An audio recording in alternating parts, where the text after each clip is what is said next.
السلام علیکم، میرا نام ثناء اللہ ہے۔ ہم آپ کو جاوید پبلشر میں خوش آمدید کہتے ہیں۔ آج ہم کڈز زینہ اردو کلاس اول کے لیے سبق نمبر 8 پڑھیں گے۔ عزیز اساتذہ اور طلبہ، مشق ہے، اس کے 3 سوالات ہیں، اس کے میں جوابات آپ کی آسانی کے لیے دہراتا ہوں۔ پہلا سوال ہے، نظم دیس ہمارا پاکستان میں شاعر نے کس چیز کو ہماری شان کہا ہے؟ اگر ہم نظم پہ ایک نظر ڈالیں تو شاعر نے آزادی کو اپنی شان کہا ہے۔ جیسے مصرع ہے، آزادی ہے شان ہماری، تو اس سے پتہ چلا کہ نظم میں شاعر نے آزادی کو شان کے مترادف قرار دیا ہے۔ دوسرا سوال ہے، نظم دیس ہمارا پاکستان میں کس کو اپنا ایمان کہا گیا ہے؟ تو جب ہم نظم دیکھتے ہیں تو اس میں ہمیں پتہ چلتا ہے کہ شاعر نے آزادی کو ہی اپنا ایمان قرار دیا ہے۔ آزادی ہے اپنا ایمان، دیس ہمارا پاکستان۔ تو اس سوال کا جواب ہے آزادی۔ تیسرا سوال ہے، نظم دیس ہمارا پاکستان میں کس پر قربان ہونے کی بات کی گئی ہے؟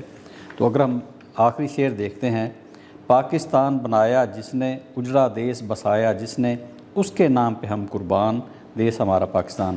تو اس شعر سے ظاہر ہوتا ہے، تو اس کا جواب ہے قائد اعظم رحمۃ اللہ علیہ۔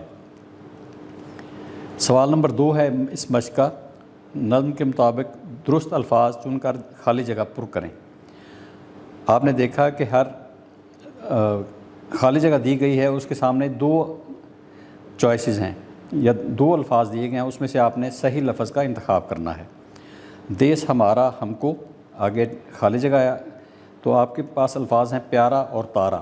جب ہم نظم دیکھتے ہیں تو ہمیں پتہ چلتا ہے کہ دیس ہمارا ہم کو پیارا، یہاں لفظ جو سوٹیبل ہے وہ پیارا ہے۔ پھر جو دوسرا کویشچن ہے، اپنے ڈیش پہ ہم قربان، اس کے 2 الفاظ دیے گئے ہیں، وطن اور دیس، تو اپنے دیس پہ ہم قربان، تو یہاں خالی جگہ پہ لفظ دیس لگے گا۔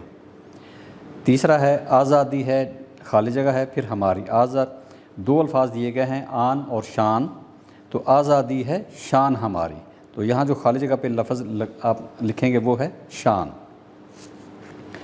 نمبر 4 ہے، ہم سب کی آنکھوں کا، آگے خالی جگہ ہے، سہارا اور تارا، تو ہم جب نظم کو دیکھتے ہیں تو ہمیں پتہ چلتا ہے کہ یہاں لگے گا لفظ تارا، ہم سب کی آنکھوں کا تارا۔ آخری کویشچن ہے، سب کویشچن ہے آخری، دیس ڈیش پاکستان، تمہارا اور ہمارا، دیس ہمارا پاکستان، تو یہاں لفظ ہمارا ہم لکھیں گے۔